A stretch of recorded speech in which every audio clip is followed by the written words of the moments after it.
नमस्कार दोस्तों, welcome to Hindustan daily news channel. आज के वीडियो में हम देखेंगे कैसे कमर चीमा एंड जनरल अमजद के बीच में इंडियन मिलिट्री के स्ट्रेटजी के बारे में डिस्कशन हो रही है। Thank you for watching, please subscribe to the channel. जी हेलो व्यूअर्स, मैं हूं कमर चीमा। और व्यूअर्स, आप देख रहे हैं मेरे साथ मौजूद हैं पाकिस्तान के senior strategic and political analyst जनाब लेफ्टिनेंट जनरल अमजद शुएब साहब। किसी तारफ के मोहताज नहीं है, हर पाकिस्तान के बड़े चैनल पे बैठे होते हैं और तबसरा कर रहे होते हैं। जनरल साहब, आपके वक्त का बहुत शुक्रिया सर। शुक्रिया। सर, आपकी मौजूदगी का फायदा उठाते हुए मैं आपसे सिर्फ मिलिट्री के रिलेटेड सवाल करना चाहता हूं।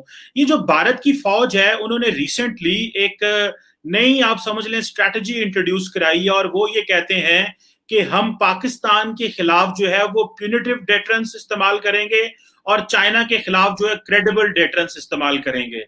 अब ये मैं जानना सर आपसे ये चाहता हूं कि क्या और ये भी कहते हैं कि हमें अपनी अब जो कोर लेवल रिस्पांस पाकिस्तान को नहीं देना, शायद हम इंटीग्रेटेड फॉर्मेशन जो है हमारी वो रिस्पांस करेंगी।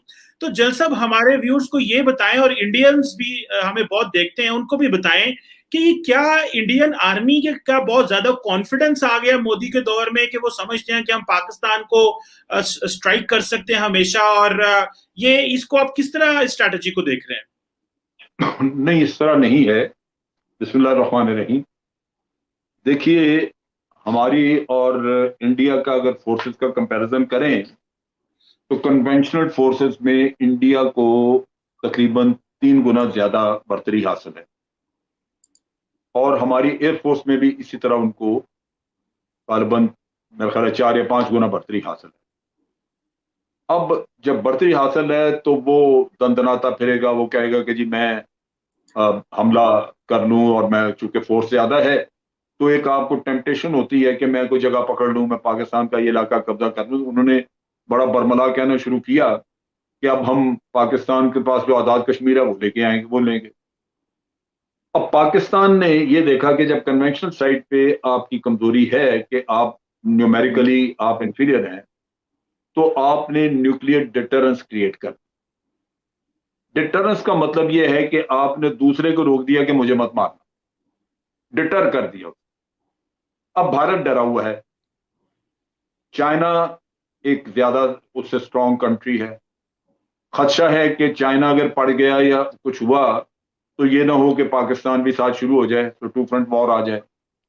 तो आप कहते हैं जी मैंने एक डिटरेंस क्रिएट कर दिया। ये आपकी अपनी सोच है कि मैंने एक डिटरेंस क्रिएट कर दिया ताकि पाकिस्तान हमला ना कर सके, वो चाइना ना हमला कर सके, क्योंकि मैंने तो बड़ी क्रेडिबल डिटरेंस रख ली है सामने।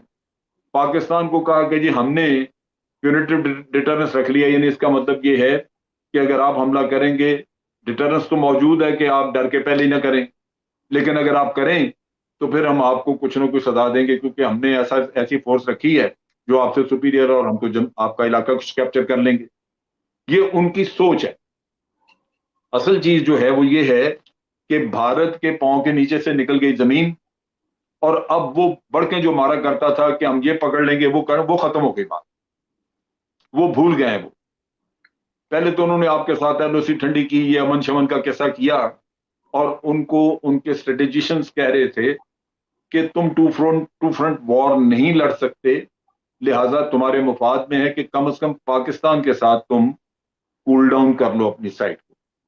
तो पाकिस्तान के साथ उन्होंने कूल डाउन करने का कुछ कोशिश की और जो बैक चैनल का फ्रॉड आप देखते हैं, सुनते हैं, वो भी चल रहा है।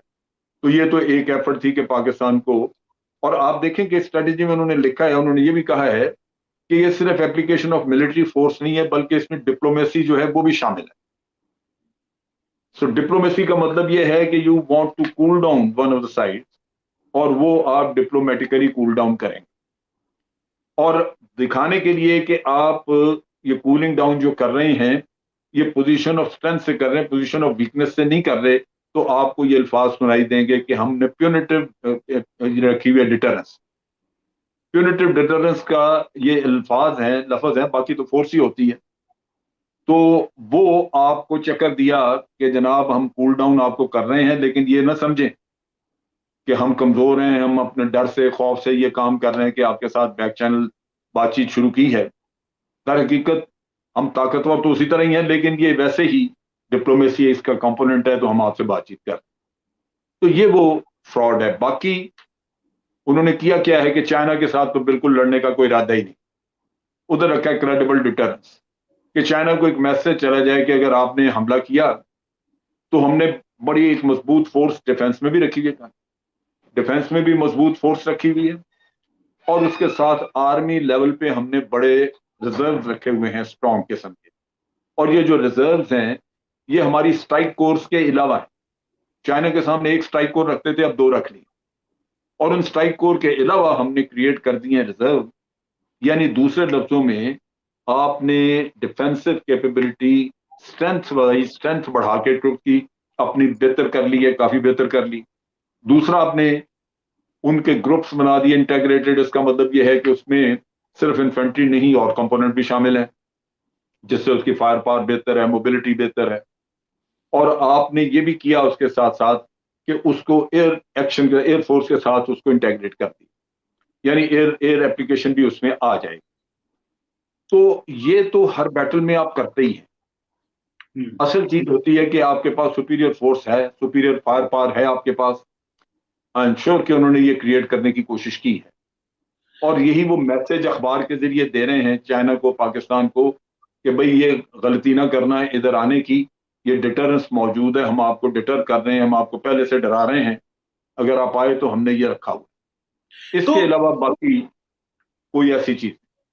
अच्छा जल साहब, एक बात बताएं, इसमें जो ये बार बार आईबीजीज की बातें हो रही हैं, इंटीग्रेटेड बैटल ग्रुप्स की बातें हो रही हैं, सर आज से कोई 12-13 साल पहले जब आई थिंक उस वक्त जनक यानी थे, तो हमने सुना जी कोल्ड स्टार डॉक्ट्रिन भारत जो है वो इंट्रोड्यूस करा रहा है। तो उसमें हम सुनते थे कि इन्होंने कुछ 6-8 आईबीजीज ग्रुप जो है 8 के करीब आईबीजीज पाकिस्तान पे लगाने हैं, वो जो डिफेंसिव इनकी फोर्सेज हैं उन्हीं में से निकाल लेंगे और ये पाकिस्तान पे हमला करेंगे। तो ये आप क्या समझते हैं, ये रीएक्टिवेशन ऑफ कोल्ड वॉर है? इंडियंस मानते नहीं है कोल्ड वॉर को कि हमने कभी बनाई है या हमने वो इम्प्लीमेंटेशन हुई? आप इसको देखिए, ये कैसे? कोल्ड स्टार्ट का मैं आपको 2 कंपोनेंट है, मैं आपको बता दूं। एक तो उसका था कि ये इनके पहले जो स्ट्राइक कोर्स होती थी वो पीछे होती थी, और वो दूर दराज इलाकों